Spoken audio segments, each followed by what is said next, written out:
I'm David Ellsworth. I'm a studio woodturner living in northern Bucks County, Pennsylvania. I started out in woodturning in 1958 when I was in junior high, like so many young boys at that time. I did my undergraduate work in ceramics, and then I went into sculpture for my graduate work at the University of Colorado in Boulder. Got out in '73. I started a studio in Boulder in 1975 and started developing these hollow forms similar to what one might have in ceramics.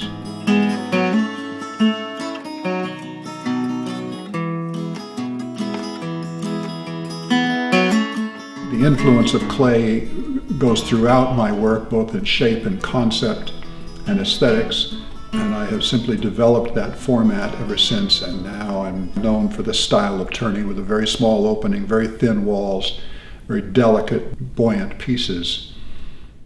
What I'm trying to demonstrate to the viewer is an energy within these forms. The wood itself is defining the negative space of the interior. And the beauty of the material that I'm working with takes on many different forms, from the real raw nature of spalted wood to the smooth, polished surfaces of burl. Spalting is nature's way of decomposing material. The fungi that are natural to the surface of the earth attack the tree when it dies, decomposing the cells. Eventually, it'll all fall down and turn into the forest floor. This has two textures in the same piece, from the solid wood of the burl to the spalted wood in the bottom of the form, with the texture right off the gouge to expose the rawness of the rotting wood, and then the sanded, oiled, and polished area up above. I realized very beginning that in order to survive without a job, I was going to have to diversify. And I started way back in the early 70s with a private studio, traveling around to the craft shows in Colorado and selling production items for $10 and $15 and $20 a piece.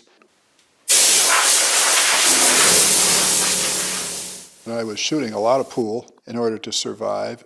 Pool players call snooker the devil's game because it's so difficult.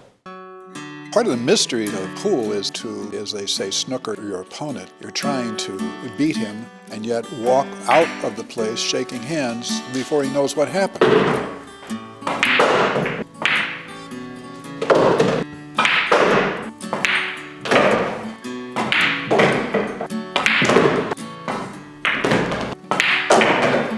I developed a series of bent turning tools.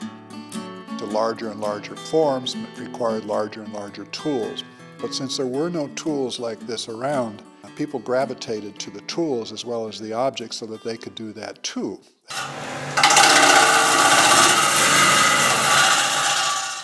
Continued making tools, working with different companies, signing my name to gouges that I had designed for them, and I sell those gouges as well.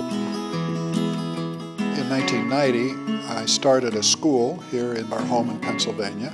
We do a 3-day crash and burn session here. We just have a wonderful time. Hurricane Sandy did a number on everybody.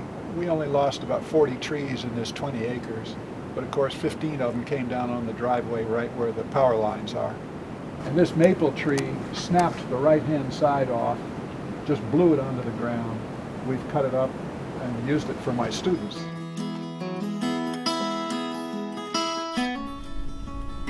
Yeah, these are bowls of Nadav Kedem, a young Israeli woodturner studying with me for the last couple of years. In 1985, I helped start the American Association of Woodturners. We now have almost 15,000 members and 350 chapters in North America. It's a craft media organization focused on education.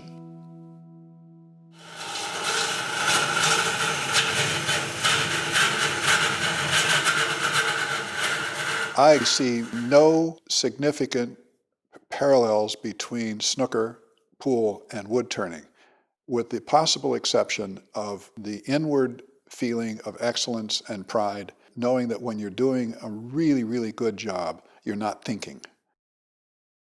When you're messing up, it's because your head gets in the way, and it's time to go back and recreate with the process.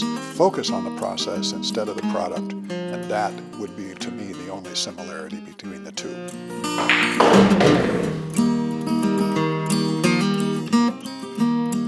I'm kind of a multifaceted individual, all within the idea of maintaining my independence, my sense of freedom, so that I have my technical side and I have my creative side, and I try and balance those two sides out.